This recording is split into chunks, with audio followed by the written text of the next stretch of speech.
Muy bien, vamos a continuar con nuestra serie. Mi mensaje tiene un título hoy. Estamos hablando acerca de Jesús. Y mi oración a medida que avanzamos sobre esto es que cuanto más aprendamos acerca de Él, más lo podamos conocer. Cuanto más sepamos acerca de Él, más podamos llegar a conocer su corazón.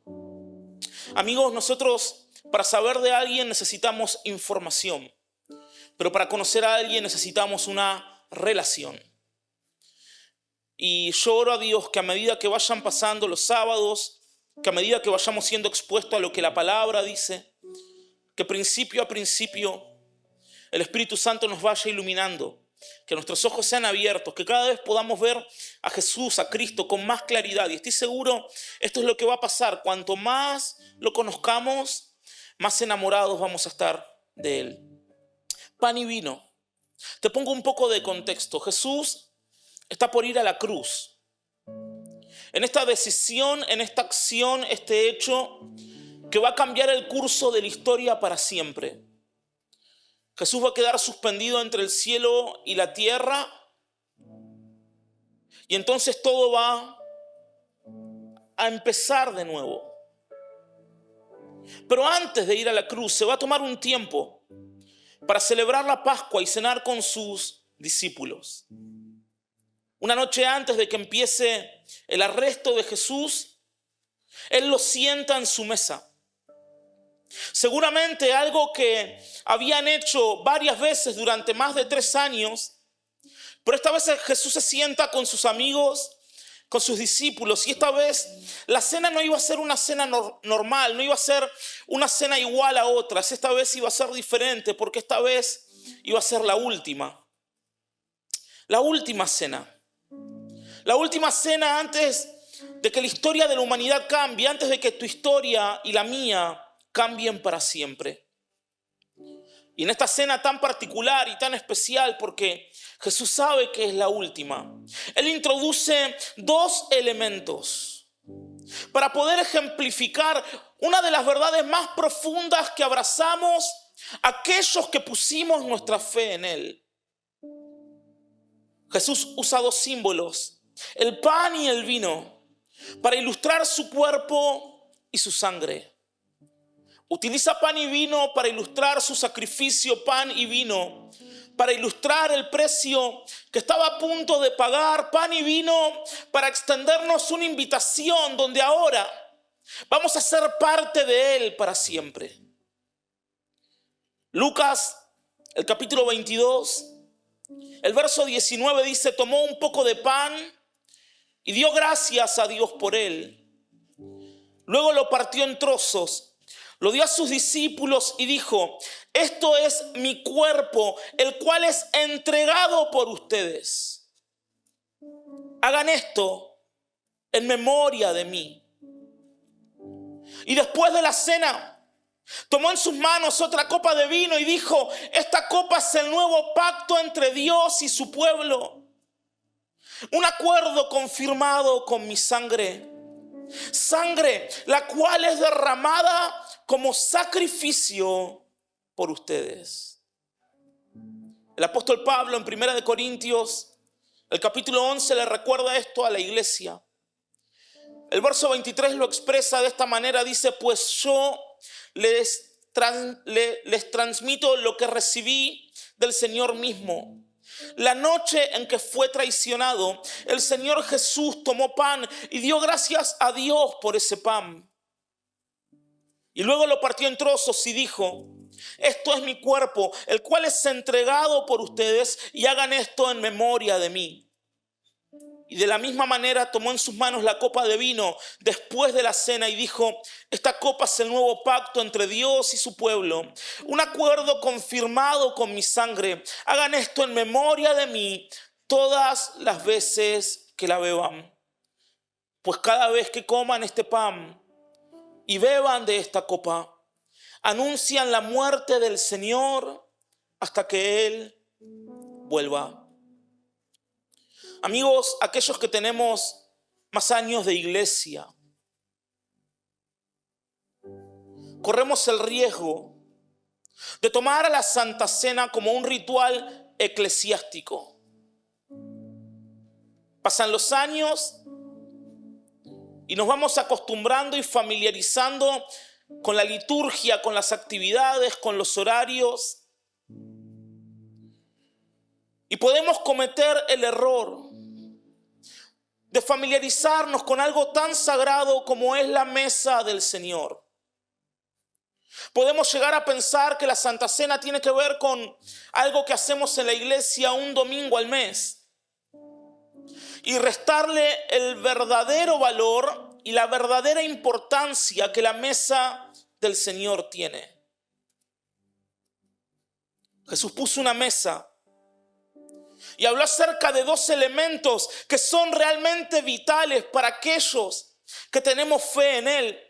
Habló acerca de pan y habló acerca de vino. Y voy a tratar de maximizar el tiempo, los minutos que tenemos por delante. Quiero hablarte acerca del pan por unos minutos. Qué importante es el pan en algunas culturas. No en todas, depende del país al que vaya. Por ejemplo, en Brasil no se acostumbra a comer pan. Pero en Argentina ustedes saben que solemos comer pan para todo. Bueno, en la cultura en la que Jesús nació y se crió, el pan era totalmente vital y central, era el alimento más importante. Me acuerdo hace unos años atrás, mi mamá es una mujer nacida en un pueblo llamado Pampa del Infierno. Con ese nombre te imaginarás que en verano hace 55 grados a la sombra. Y ella se crió en un campo a más de 1 hora de viaje en auto de ese pueblo. A los 16 años se vino a vivir sola a Buenos Aires, a abrirse paso, buscar un futuro mejor. Hace muchos años atrás. Yo no tuve tanta relación con sus papás por una cuestión de distancia, de lejanía, de que era muy difícil que ellos vinieran, que nosotros pudiésemos ir. Realmente estamos hablando de un lugar recontra lejano. Pero tengo un recuerdo muy marcado de mi abuelo, el abuelo Cano, el papá de mi mamá. Yo era chico, tendría unos 7, 8 años y me acuerdo que él nos vino a visitar.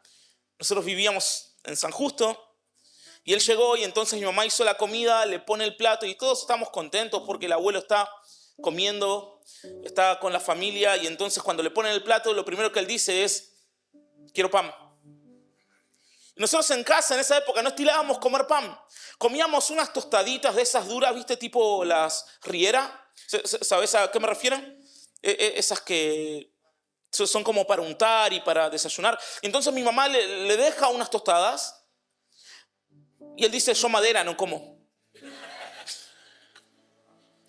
Y entonces yo digo, bueno, lo primero que pensé es: el abuelo está para el geriátrico. Pero después dije, hay que hacer algo. Y yo pensaba, ahora tengo este recuerdo vivo porque mi mamá me pidió que la acompañe, me llevó a mí y empezamos a buscar por diferentes casas de los vecinos. Estaba todo cerrado a la hora de la siesta. A ver quién nos podía dar un poco de pan porque para el tipo comer pan era esencial. Mi abuela, la esposa del que dijo yo madera no como, yo nunca me voy a olvidar siendo chico lo que le vi hacer. Ya habíamos comido, habíamos cenado, estábamos en el postre, durazno con crema. ¿A cuántos les gusta el durazno con crema? Es un gran postre, un postre muy noble. Yo nunca me voy a olvidar cuando ella agarró un pedazo de pan y lo empezó a untar en la crema y en el durazno. Yo, ¿cuál es su problema con el pan? O sea, la Biblia está llena de referencias al pan y yo quiero mencionarte algunas. Lo primero, la Biblia nos habla acerca de un pan que es natural. Un pan que está relacionado con la alimentación del cuerpo.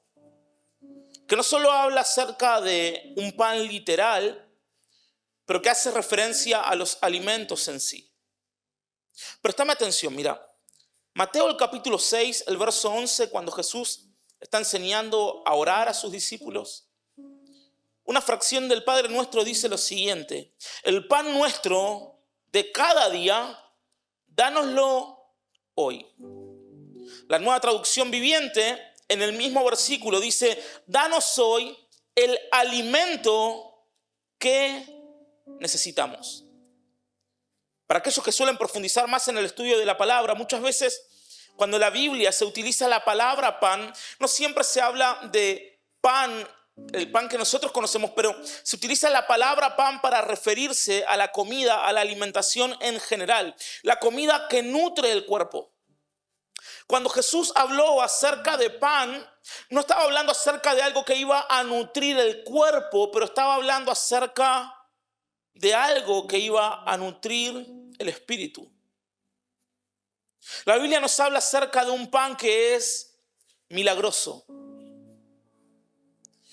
Un pan que no solamente era un sustento para el cuerpo, pero un pan que era una señal de que Dios cuidaba y quería proveer para su pueblo.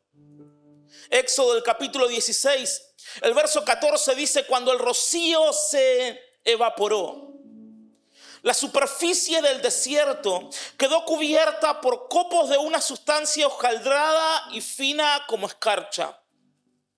Los israelitas quedaron perplejos al ver eso y se preguntaban unos a otros, ¿qué es esto? No tenían ni idea lo que era. Entonces Moisés les dijo, este es el pan. No era el pan al que ellos estaban acostumbrados, pero Moisés les dice, este es el pan que el Señor les da para comer.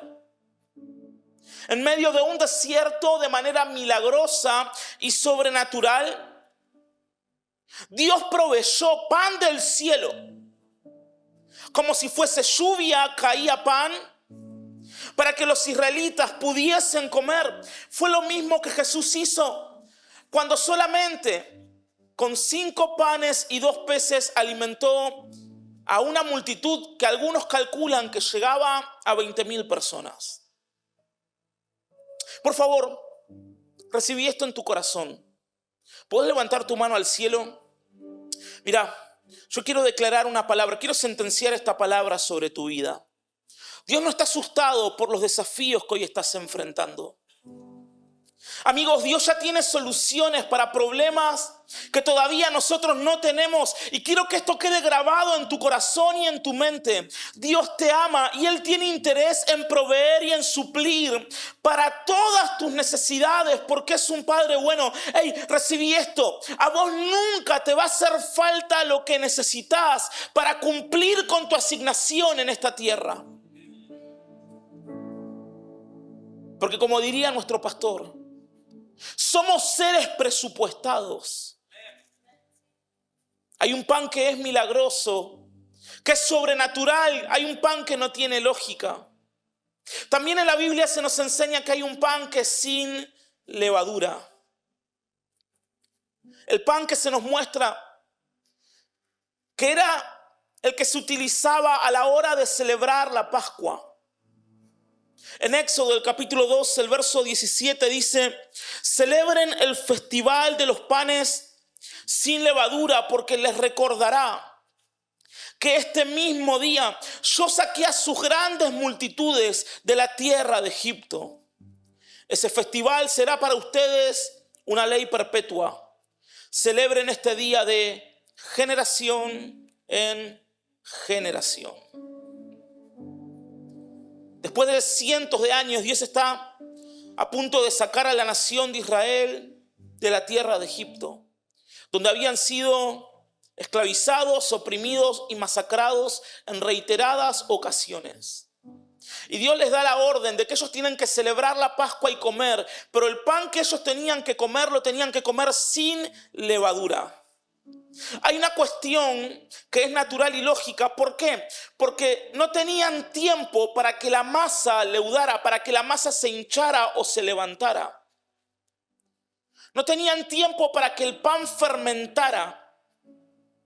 El pan sin levadura recordaba que la salvación, la liberación, iba a ser una obra de Dios y no algo programado por el hombre. Dios le dijo a Israel, esta noche van a ser libres, así que el pan se come rápido.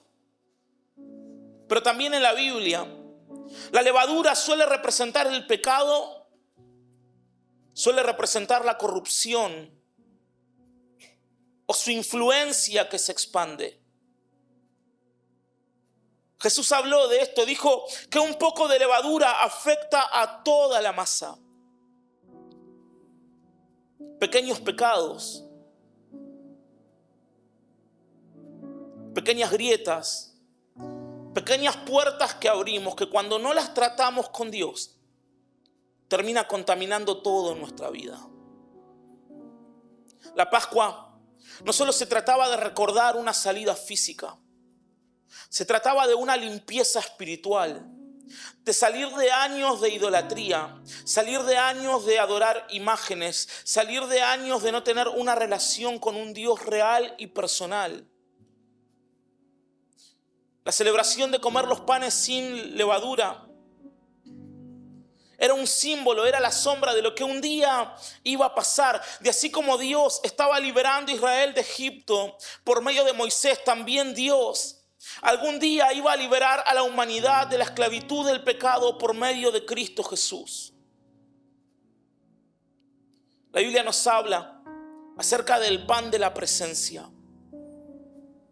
El pan de la presencia o el pan de la proposición era un pan sagrado que se guardaba en el tabernáculo donde la presencia de Dios habitaba. Y los sacerdotes lo usaban como una ofrenda al Señor. Levíticos, el capítulo 24, el verso 8 dice: cada día de descanso colocarás este pan ante el Señor como una ofrenda de parte de los israelitas. Es un recordatorio perpetuo del pacto eterno. Los sacerdotes tenían la responsabilidad de colocar 12 panes, uno en representación de cada tribu de Israel, enfrente de la presencia de Dios. Y el pan en la presencia de Dios era una señal de que Dios estaba con su pueblo, de que Dios quería cuidar de su pueblo y de que Dios había establecido un pacto con su pueblo. Hay otras clases de panes que se nos muestran en las Escrituras, pero vamos a hablar de aquel que es el más importante, y es el pan de vida. Te leí todo esto para que entendieses la importancia que tenía el pan para la cultura hebrea. Y un día llega Jesús. Juan lo narra de esta manera, dice Juan capítulo 6, el verso 35. Jesús les respondió: yo soy el pan de vida. Yo soy el pan de vida. Y el que viene a mí nunca volverá a tener hambre. Y el que cree en mí no tendrá sed jamás. El verso 48 de Juan 6 dice: sí, yo soy el pan de vida. Sus antepasados comieron maná en el desierto, pero todos murieron. Sin embargo, el que coma el pan del cielo nunca morirá. Yo soy el pan vivo que descendió del cielo. Y todo el que coma de este pan vivirá para siempre. Y este pan que ofreceré para que el mundo viva es mi carne.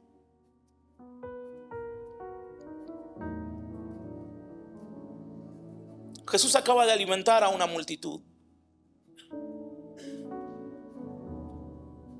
No tenían nada y Jesús de la nada alimenta a miles de personas y la gente entra en un estado de euforia. Si un hombre que no tiene nada, de la nada, puede alimentar 20,000 personas, 5,000 o 10,000, es un hombre al que hay que seguir. Y entonces Jesús los tiene que confrontar, porque cuando la gente lo empieza a seguir y lo empiezan a adular, a querer estar con él, Jesús le dice: ustedes están acá porque yo les di de comer. Pero esto que yo les di hoy no les va a servir para siempre, porque mañana van a volver a tener hambre. Pero Él dijo, si ustedes supieran que el pan importante no es el que acaban de comer, pero el pan importante es el que desciende del cielo, y el pan que desciende del cielo soy yo, entonces el que me coma nunca volverá a tener hambre. Y cierra diciendo lo siguiente: el pan es mi carne. Y la gente se asustó. Pensaron, canibalismo. ¿Qué está queriendo decir? Dice la Biblia que toda esa multitud que lo seguía, ahora Jesús los ve despedirse. Ninguno se queda. Todos murmuran, lo rechazan y se apartan. No entienden qué es lo que Él está queriendo decir. Y Jesús mira a los discípulos y les dice, ¿quieren irse ustedes también? Jesús vino a la tierra y anunció, yo soy el pan vivo que descendió del cielo. Amigo, por eso estamos hablando de Él estas semanas. Por eso su nombre es el nombre más famoso de toda la historia. Porque por medio de Cristo Jesús, una nueva dimensión de vida se nos abrió. Cuando vos y yo aceptamos a Jesús en nuestros corazones, en nuestras vidas, cuando lo reconocemos con sinceridad como el Señor y el Salvador de nuestras vidas, y participamos por fe de su cuerpo quebrantado, de su sangre derramada, entonces entramos a una nueva dimensión en lo espiritual. Porque claro, el pan natural es terrenal, pero el pan espiritual es celestial. El pan natural es un pan corruptible. Lo tenés hoy, pero mañana se pone duro y pasado tiene moho. Pero el pan espiritual es un pan que no se puede corromper. El pan natural es un pan limitado. Pero el pan espiritual no conoce de límites. El pan natural alimenta el cuerpo, pero el pan espiritual alimenta nuestros espíritus. El pan representa a nuestro Señor. Jesús dijo, mi pan es mi cuerpo. Él caminó sobre esta tierra en un cuerpo físico. En ese cuerpo enseñó, en ese cuerpo ministró, en ese cuerpo liberó y sanó, en ese cuerpo navegó por el mar de Galilea. En ese cuerpo la Biblia dice que en ese cuerpo Él anduvo haciendo el bien, sanando y liberando a los oprimidos por el diablo. Y la Biblia enseña que ese cuerpo fue quebrantado por vos y por mí. Que ese cuerpo recibió 39 azotes. Que ese cuerpo fue colgado y suspendido en una cruz. Fue sepultado, pero también fue levantado de entre los muertos. Ese cuerpo es el pan vivo. Nuestro Señor Jesús es el pan de vida. Ahora, ¿cómo yo puedo participar del pan de vida? ¿Qué quiso decir Jesús cuando Él dijo, tienen que comerme? Bueno, cuando vos y yo participamos de la Santa Cena, al tomar el pan en nuestras manos, no se trata del alimento natural, no se trata de si a la hermana se le pasó y se le quemó un poquito en el horno, de si te tocó un pan un poquito más grande, un poquito más chico. No, amigo, amiga, por la fe estamos comiendo a Cristo. Por la fe, al participar de la Santa Cena y comer de un pan que es natural, al comerlo y reconocerlo por la fe, participamos en el pan espiritual, en el pan de vida. El pan natural es un simbolismo del pan espiritual. Jesús le dijo, coman el pan. No se cortó un brazo y se lo dio a Pedro. Agarró un pan y por la fe les dijo, cada vez que coman esto, recuérdenme, hagan esto en memoria de mí. Quiere decir que tomar la Santa Cena es un acto natural, con un profundo significado y una profunda trascendencia en el mundo espiritual. Por eso la Biblia dice que algunos comieron con indignidad el pan y murieron. Pero cuando vos y yo comemos el pan con fe, con dignidad, con honor y con respeto, lo que hacemos es introducirnos en un ámbito en el mundo espiritual que repercute en todo. No solamente te estoy hablando de una teoría, te estoy diciendo que cuando vos tenés fe, que cuando comes ese pan estás comiendo el cuerpo de Cristo. Lo que comes es sanidad, lo que comes es libertad, lo que comes es paz, descanso, comes provisión. Por fe recordamos lo que Jesús hizo por nosotros. Por fe participamos del cuerpo quebrantado y la sangre derramada de Cristo. Por la fe celebramos la sanidad y la salvación que Cristo ha provisto. Entonces mañana que tenemos nuestra última Santa Cena acá en nuestra casa, la última Santa Cena de este año,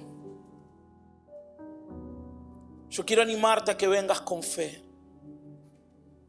a que vengas con expectativa, a que no vengas como si fuese un domingo más, a que vengas y te presentes con el honor y el respeto debido, con la humildad y con la fe de un niño, para creer que cuando comas ese pan estás comiendo a Cristo, que cuando comes a Cristo estás comiendo su vida y todo lo que Él porta. Jesús habla acerca del vino. Dice que agarró una copa de vino y les dijo: esta es la señal de un nuevo pacto entre Dios y su pueblo. Es sellado no con vino. El vino representa la sangre. Según la Torá y la evidencia arqueológica e histórica, así como el pan era el alimento principal en Israel, el vino era la bebida principal en Israel. La última cena que Jesús está haciendo con sus discípulos es una Pascua. Y en esta fiesta el vino era una bebida central. En cada Pascua, en las diferentes casas de Israel, las personas agarraban diferentes copas de vino que simbolizaban la redención del pueblo de Israel de la esclavitud de Egipto. Y Jesús tomó esta copa que ya existía y la llenó de un nuevo significado. El vino de la liberación y de la esclavitud física ahora tenía un nuevo y superior significado. Él estaba hablando de su sangre, que trae libertad y liberación de la esclavitud espiritual del pecado. Jesús dijo: el vino es mi sangre. Y su sangre, al ser derramada, iba a pagar un precio. Su sangre, al ser derramada, iba a sellar un nuevo pacto entre Dios y la humanidad. ¿Por qué Jesús tenía que morir en una cruz? ¿Por qué tenía que ser torturado? Está escrito en la Biblia que Jesús derramó sangre en 7 lugares hasta llegar a la cruz. ¿Por qué no podía solamente darle un infarto o morir ahogado en el mar de Galilea? No, tenía que ser por sangre, porque la sangre representaba la legalidad. Jesús, al derramar sangre, Él iba a pagar el precio de tu redención y la mía. Él nos iba a volver a comprar. La sangre fue el precio que se pagó por vos y que se pagó por mí. Amigo, vos no valés lo que te paga tu jefe, no valés lo que tus papás te dicen en tu casa, no valés tus mejores aciertos ni tus peores errores. Vos tenés el valor más precioso que hay en esta humanidad, como dijo el apóstol Pedro en su carta. Vos tenés el valor de la preciosa sangre de Cristo Jesús. Ese es tu valor, esa es tu identidad, esa es tu marca, ese fue el precio que se pagó por vos.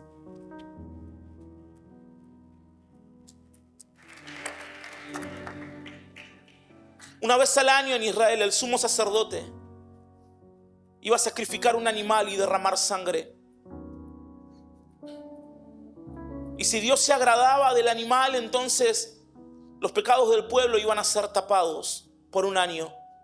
Y el año siguiente iba a tener que venir y tenía que traer otro animal. Y la redención iba a ser parcial, solamente iba a durar un año.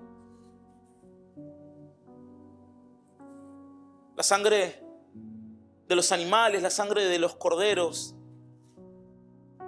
no tenían el poder de limpiar a la humanidad. Solamente podía cubrir el pecado. Pero Juan el Bautista, en Juan el capítulo 1, el verso 29, se nos muestra que es una declaración de las más poderosas que está escrita en la Biblia respecto a Cristo Jesús. Dice: al día siguiente Juan vio que Jesús se le acercaba y dijo: miren,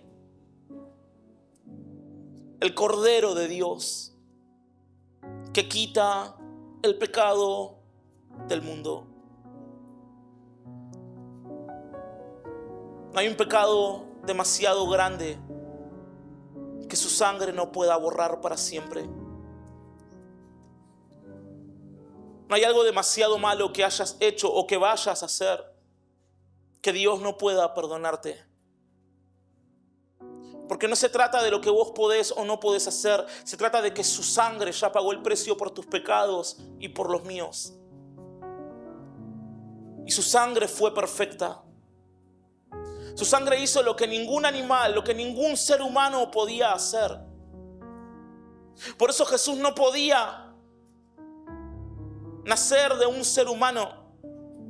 Tenía que venir alguien sin pecado para quitar el pecado de la humanidad. Entonces, gracias a su sangre, tus pecados y los míos no son tapados, pero son eliminados y borrados para siempre. Amigo, mañana cuando tomemos esa copa en las manos,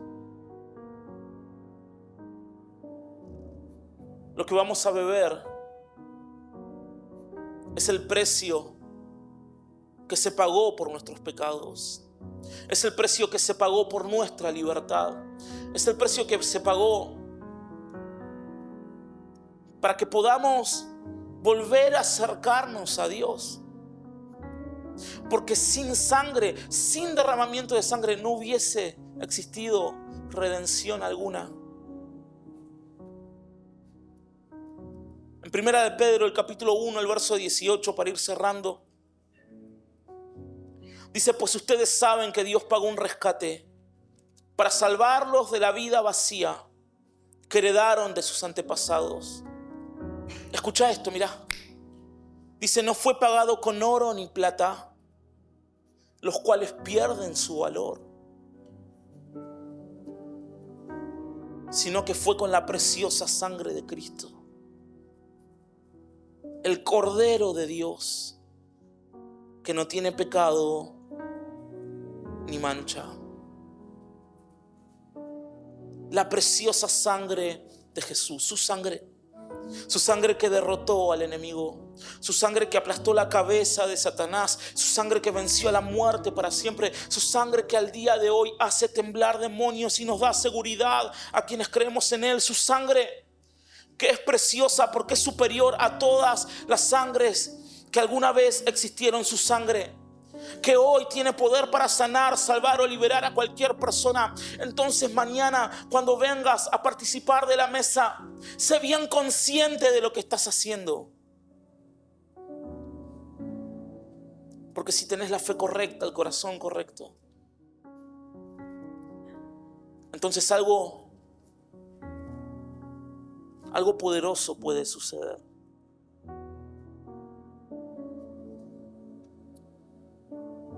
Jesús les termina diciendo a sus discípulos: cuando coman el pan, que es mi cuerpo, y cuando tomen la copa, que es mi sangre, háganlo en memoria de mí. Y el apóstol Pablo nos enseña que hasta que Él vuelva,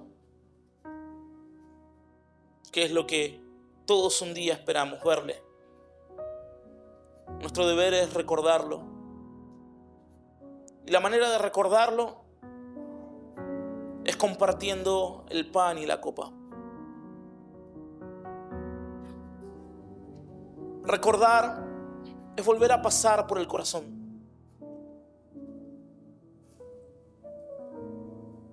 Es muy difícil recordar a alguien con quien no tuviste una relación estrecha.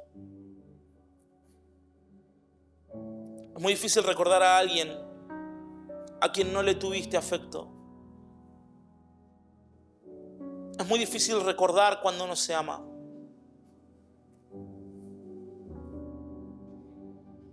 Pero cuando hay amor de por medio, Jesús dijo: no me olviden. Y hay veces nosotros estamos llenos de recuerdos. Recordamos personas, cosas, situaciones. Y nos olvidamos de aquel que puso su cuerpo y su sangre, y lo que pidió es, al comer el pan y al beber la copa, no me olviden. Hagan memoria.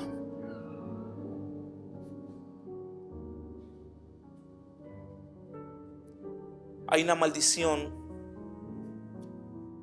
cuando el pueblo se olvida de quién es su Dios.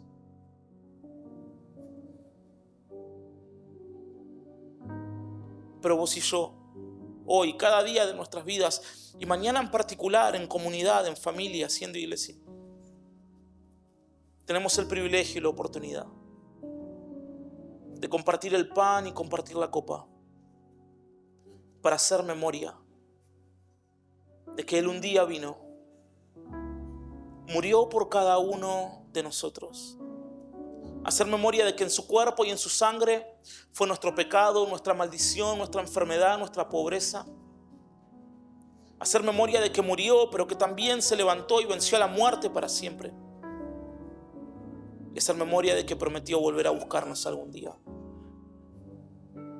Entonces mañana, cuando te acerques a la mesa, acércate con fe en el corazón. Acércate con el corazón correcto, recordando. Y estoy seguro de que Dios te va a sorprender.